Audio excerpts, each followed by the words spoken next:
Alright, this is the OneTouch platform instructions. We're using an X55 oven, but this is common across many Middleby Marshall products.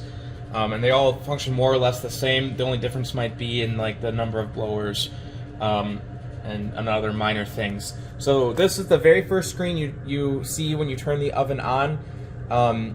The splash screen will actually show first when you turn it on, when you apply power.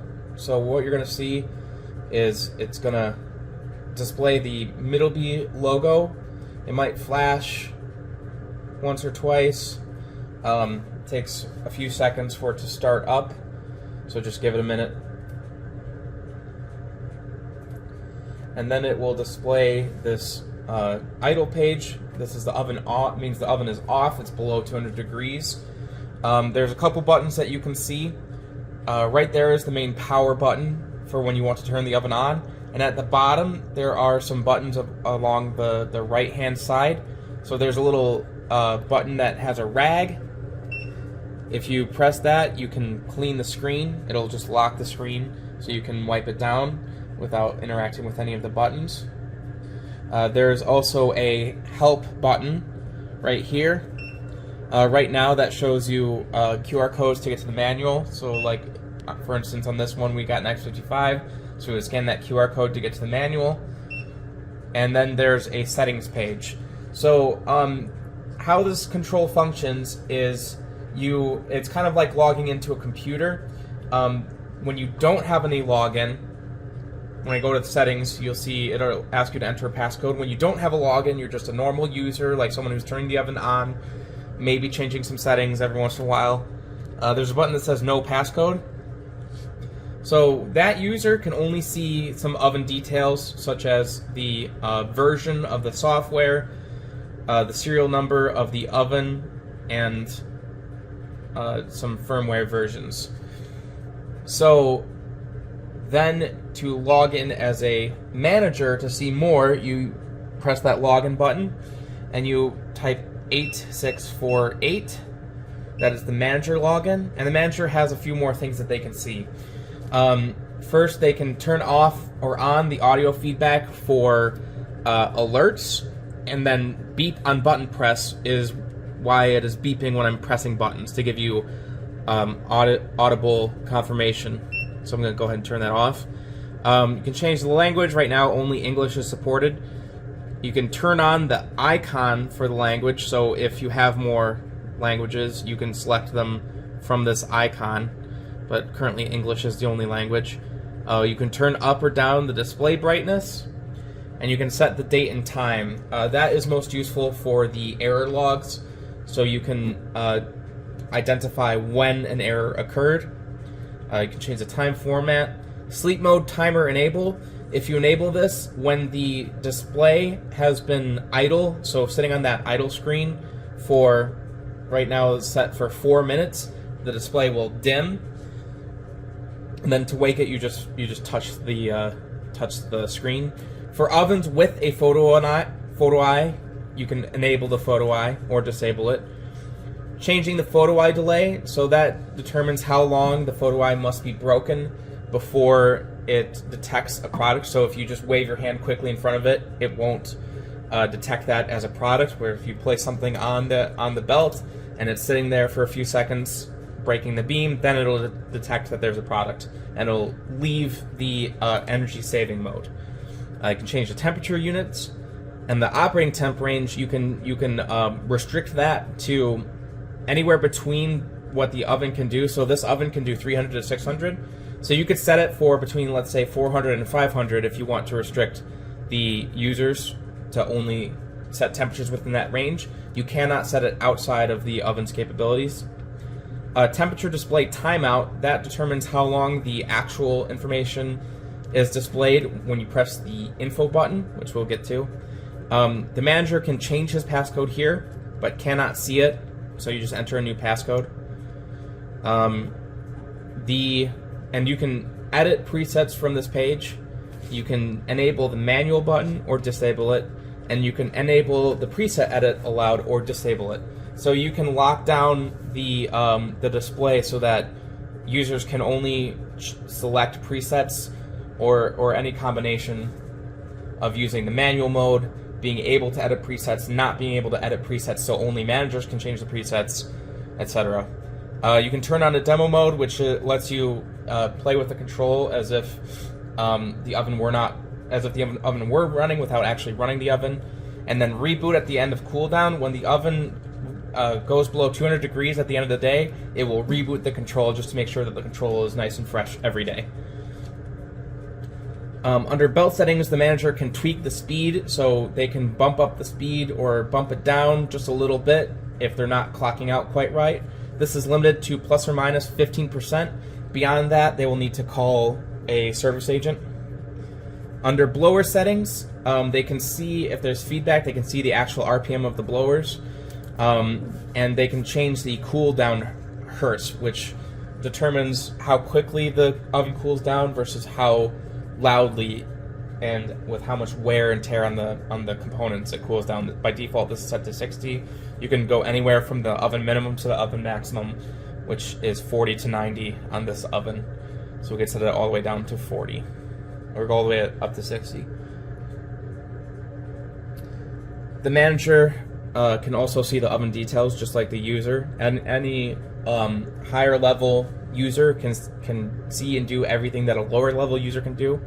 If you have a connector module installed, they can also check the network settings and scan for Wi-Fi networks in this page. We do not have a connector module on this unit, so nothing is showing up here. The manager can also check error logs. So you can see there are some errors in there, and since we don't have the date and time, we don't know when these actually occurred. If you do have the correct date and time put in the oven, it will, when there is no power to the oven, the date and time will last for approximately 2 weeks. So you might need to, when installing the oven for the first time, you might need to set that up. Now I'm going to log in as a service agent, which the default passcode, actually this passcode cannot be changed, 9428. So you can see anything under equipment settings and data logs. These are all the same as what the manager could see and could do, but you also have access to the advanced tab. Under advanced belt settings, you can do the tuning screen, so you can enable the belt, you can see the RPM modifier, and you can reset it so it defaults a calculation between the RPM of the motor and the time to cross the cavity. If your time to cross the cavity is not matching what your set time is, you go in here, you enter the time that you're measuring under this measure time, and then it will calculate the modifier to the RPM so that your belt will automatically match. We'll come back to that later once the oven is on. So you can also see some of the belt basic setup items. So the belt length for this oven is 55 inches. Your sprocket teeth for the front conveyor, for the front motor, the motor pulses per revolution. These are all items that are based off of the belt setup, so unless you change sprockets to some non-standard thing, you shouldn't need to touch those. Same for the motor reduction ratio. The belt pitch is based off of that is the inches that the belt travels for one full revolution of the belt sprockets. And then the motor RPM range determines your minimum and maximum belt speed based off of the capabilities of the motor. So if you get a motor that can't go up to 2500 RPM, you can set that lower and your minimum belt speed will increase accordingly to what the motor can do. Under advanced heat settings, you can see the thermocouple settings and what they're actually reading. You can also enable and disable them. When a thermocouple breaks or otherwise is detected as broken, the oven will set an error and will automatically disable the affected thermocouple. So the oven can keep functioning down to one thermocouple, and then if the last thermocouple is no longer active, then it will stop. It will no longer function. But it will keep limping along as long as you have at least one thermocouple, but it may not bake the same. You can also, under here, you can turn on the heat test. So this will enable the blower relay, check for blower check that the blowers are functioning, and then it will enable the heat, and then you can use this heat level setting test. This determines how open the valve is, or the control cycle of the solid state relays. So at 100, that's 100% heat, the valve will be fully open, and you can go all the way down to 0, which on the gas oven will be bypassed. So you can use this to check gas pressures. You can see the status of the igniter. Right now we're off. Maximum output, this is important for certain ovens, especially electric ovens. So on a PS638, depending on the kilowatt rating of the oven, you will need to set this. It will default to, for a 638, it will default to 75, which is correct for a 22 kilowatt unit. For a 20.25 kilowatt, it will need to be 66, and for an 18 kilowatt, it will need to be 100. And this is all written out in the service instruction manual. If you have an attenuation valve, you can see the status of it here. And under PID, so auto-tune currently does not function, so don't worry about that. If you mess with the PID, which I would not suggest doing, but if you get it where it's no longer functioning properly, you can perform a factory reset on the PID. Here we have attenuation settings. So if you have an attenuation equipped oven, which is there is an extra valve on the manifold that cuts off a portion of the burners, these settings are related to that. So your valve, if it's normally open or normally closed, this will need to match to make sure that it's opening it and closing it at the correct time. Attenuation auto-enabled, so if you turn this on, that means the attenuation is enabled. And then these attenuation percentage and thresholds, these determine the functioning of the attenuation valve when it opens and when it closes. I would not advise changing those. Under blower settings, you can turn on the blower relay to just enable the blowers without anything else functioning. You can change the ramp-up hertz, which is how fast the blowers go while in preheat. This affects combustion, so I would leave it. You can also change the cooldown hertz. When you have the blowers enabled, you can manually set the hertz right here between the minimum and the maximum, and they will just go at that hertz. And then you can see the statuses again. You can see what the minimum and maximum of the oven are here. And then here you have your blower pulse thresholds. So this is what it is, the I/O board is looking for in terms of pulses when you have the blowers on. So when you're set to 0, it's looking for a relay to close, much like a pressure switch. In this case, we have it coming off of the inverters. The inverters have internal circuitry to determine whether the blowers are running or not, so it will send a digital signal. 300 means that the for this particular blower, it is looking for a rotation speed of 300 RPM or more. For this oven, these two blower pulse threshold 1 and 2 are the main blowers, and 300 is this number 3. That's the combustion blower. Under photo eye settings, these are kind of duplicates from what's under the manager settings. You can enable the photo eye, see the status and the delay. Status screens gives you much more information about just every input and output. You can see the I/O board status will tell you what state the I/O board is in, such as off, cool down, preheat, etc.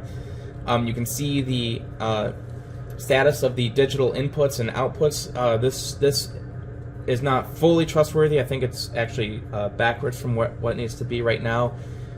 So take these settings with a grain of salt. You can see if the I/O board communication and the BLDC board communications are detected, and you can see output voltages. For instance, our 420 milliamp output, that's the output for the gas valve. Right now it's at 4 milliamps because it's not calling for heat. That will update to 20 when it does call for heat. You can see your thermocouple inputs as well as your I/O board temperature. TCs 1 through 4 are used for oven control. TC5 is an ambient thermocouple, an optional ambient thermocouple for like an extra control box, and then the I/O board temperature is the temperature sensor on the I/O board. Under Technician, you can download the settings, error log, or recipe file to a USB drive. If you're having trouble, the error log will you can download that and send that to Middleby service. We can take a look and see if there's anything in there that can help diagnose the oven. And then the settings and the recipe file can be used to help determine if any of the settings are messed up. Under factory, you have to set the oven type to match the oven type of the oven. So if let's say you replace a screen, the screens default to a 640G, so you will need to make sure you come in here and set the oven type. The serial number is mostly used for IoT. The heat type, you can change that, but mostly the heat type will default based off of the oven model. Like if you select a 640E, it will change to electric. Here you can change your belt direction, so that's really simple to do. The only thing you will need to make sure is if you have a photo eye and if you have asymmetrical fingers, that you switch them to match the belt direction. Here you can see the I/O board status again. You can change the number of belts, so if you have a split belt, you would set this to 2, or single belt, you set this to 1. High limit enabled, so the high limit will function whether or not this is enabled, but if you do not have this enabled, then you will not get feedback. If you have it enabled, you will get feedback on the screen when the I/O board trips. That will tell you that the I/O board has tripped and will put the oven into cool down. Panel switch, we do not have a panel switch, so that's disabled. You can perform a factory reset. That will reset the control to exactly how it comes from the factory, which means that it will be set for a 640G. You will need to come in and change your oven type, number of belts, etc. Here you can see and change the manager passcode, so if a manager leaves and they have a weird passcode, you can come in here, you can see what it is, and you can also change it. You can edit the presets from this screen. Oh, we're back on general. Okay, go back to the factory.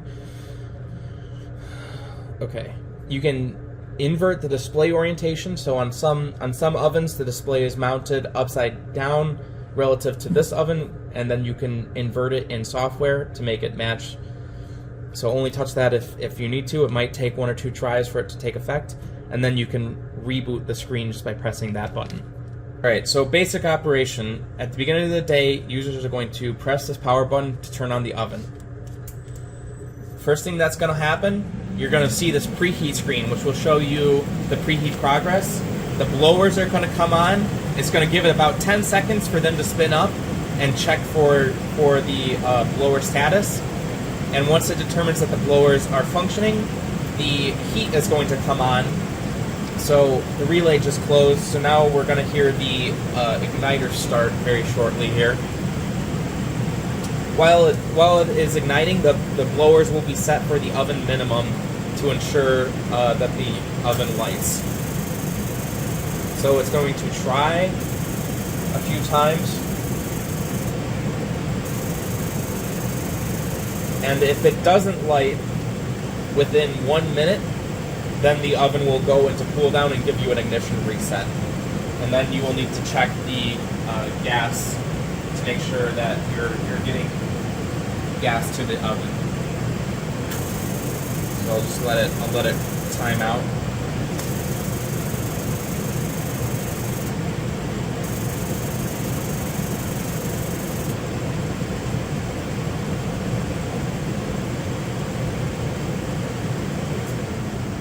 Now we have a reset ignition, and with an audible alert.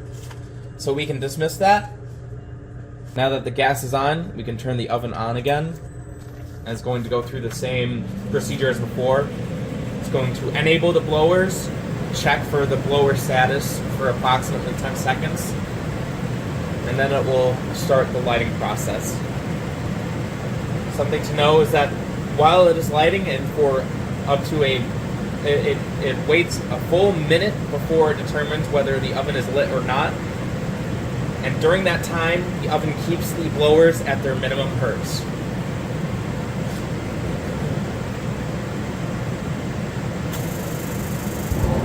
And now we're lit. The temperature will start increasing. So if you do nothing on this screen, the preheat will progress, and when it is finished, it will either switch to the preset or the manual screen, depending on which you were at when you turned the oven off last. So it will retain that information and return to that page once you exit preheat. You can press the preset or the manual button to exit the preheat screen and start changing settings as soon as you turn the oven on, or you can let it exit preheat by itself. So we're just going to let it preheat. So when you get to within 20 degrees of set point, it will exit the preheat screen and go into either the manual or the preset screen. When you have a photo eye, it will immediately go into the energy saving mode, which you can see by the fact that the belt is green and it says ready next to the belt. So, and when you do not have a photo eye, it will exit preheat directly into the bake state. So to exit the idle state, the energy saving state, I'm going to break the photo eye beam.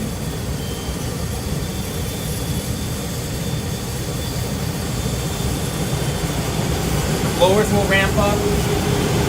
The belt will turn orange, and you will see a pizza progressing along the belt. The oven will stay in bake state for 1.5 times the baking speed.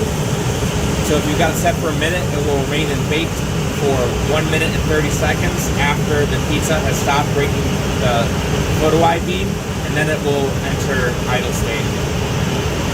So in the manual cooking state, there are a few controls. You can change the temperature. I cannot go below 300 degrees. And you can go up in increments of 5, up or down in increments of 5. For more precise temperature control, you need to use presets. You can change the belt speeds, but you cannot go below what the belt can do. So the minimum for this oven is 48 seconds, so it won't go below that.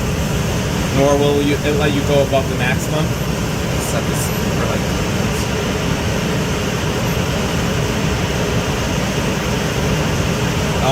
There is an I button here. That's the info button. For users, that will show you your percent heat, so how much heat compared to the maximum the oven is using. It'll show you your actual temperature. When you log in as a service agent, it will also show you the hertz that these numbers correspond to, which I will do in a minute.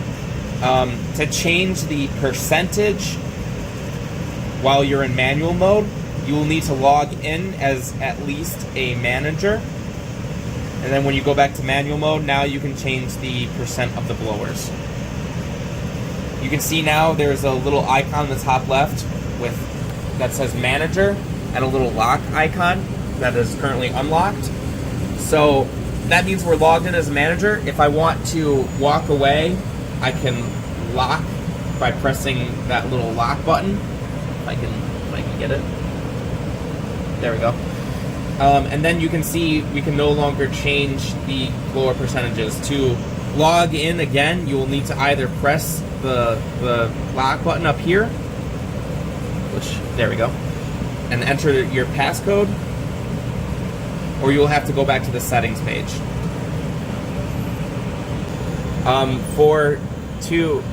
You also get more information when you are logged in as a service agent. So we're going to log out of manager and log in as a service agent. And if we go back to the manual screen and press the I button, we can see next to the percentages, 2 numbers have appeared. So that corresponds to the hertz that you will see on the inverter. So like 50% corresponds to 57 hertz, 75% corresponds to 73 hertz. And when you have the oven in bake mode,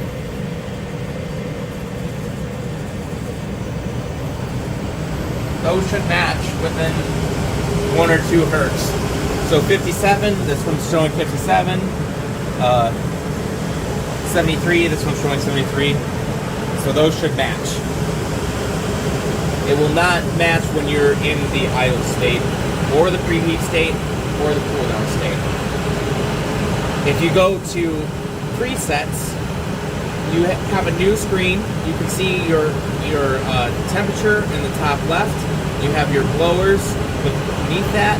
The same things apply as far as the actual information goes while being logged in. You can select a preset. presets contain the cavity temperature and the blower settings and a single belt speed.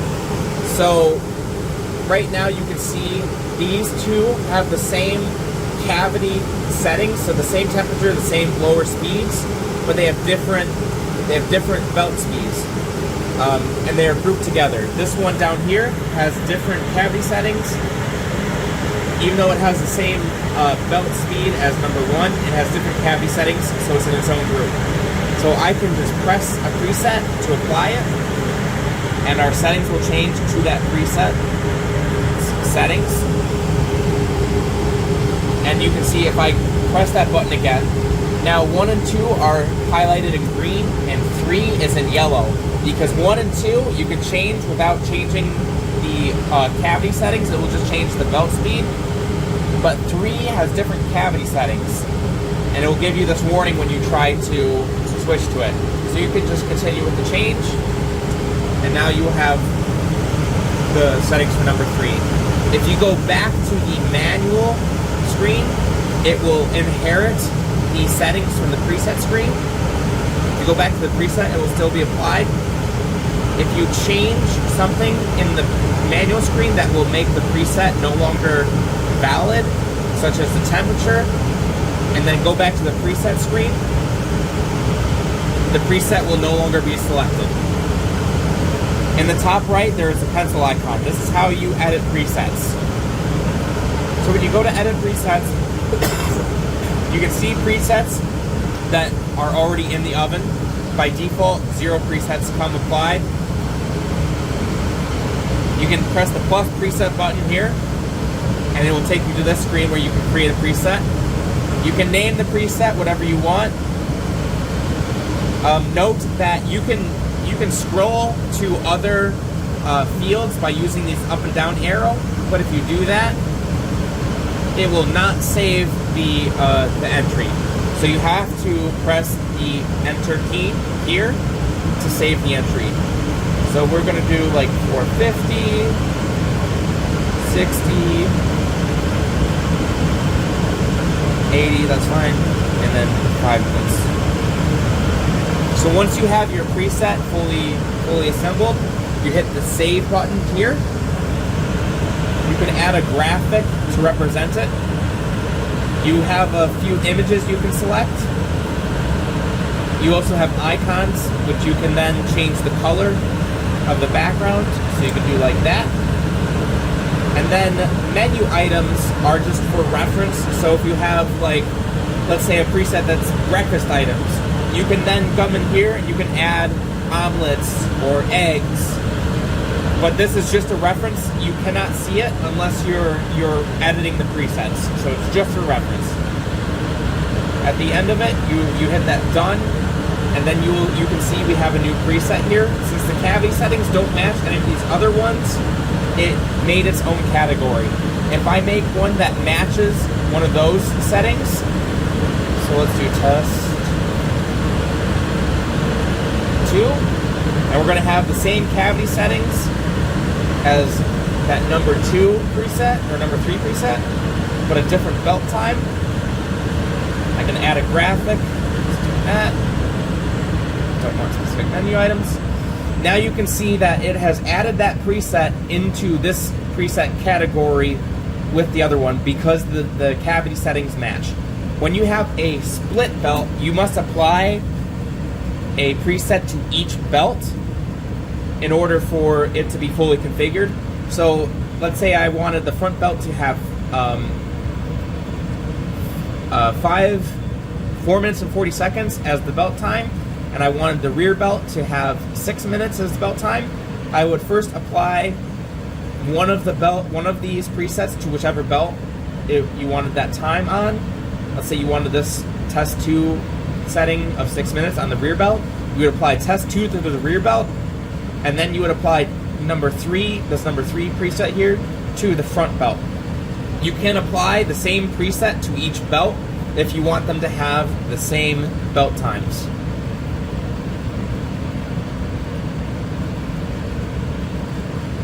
And now we have our new category when you go to select the preset. So now we're going to go and check the belt time. So if you go under advanced belt settings, you can see the belt is running at 430 RPM. Other settings are grayed out. Certain settings you have to be in cooldown or the off state to edit for safety. So under here you can see our current RPM modifier is at 100%. So let's say I'm getting a measured time that's half or twice as long. So that would be 9 minutes and 20 seconds, which is double 4 minutes and 40 seconds. Now it says, oh, your belt is half as fast as it needs to be, so I'm going to speed up the motor by 100%, so it's going to be twice as fast. And I hit save. Now you'll see the new RPM modifier, and if you clock it out again, it should measure exactly to your set time. This is iterative. So if you measure it again without resetting the RPM modifier, and let's say I measured again and it's 4 minutes, so it's going to have to slow the belt down a little bit. It's going to show your new RPM modifier of 171%. So you can just measure it and hit that save button, and then it will keep honing in on the exact modifier to RPM conversion. Usually it will be within 100% unless something, it will be around 100% unless something is wrong with your setup. But either way, this tool is a powerful way to easily get your belt speed to where it needs to be. And then you can reset the RPM modifier, and whatever tweak speed that the manager put in, it will reset that as well. You don't have to worry about what the RPM modifier is or what the tweak percent is. Whatever you measure, you put in here, and the system will take care of the rest. Once you're done for the day, you have to press the power button, but a quick press will not register. You have to press and hold it for about half a second, and then you will get this confirmation screen. If you do nothing, the oven will continue to function. So you have to press and hold and hit yes to turn off the oven. And then it'll go to the cool down screen. Once it reaches 200 degrees, the blowers will turn off and it will return to the idle screen.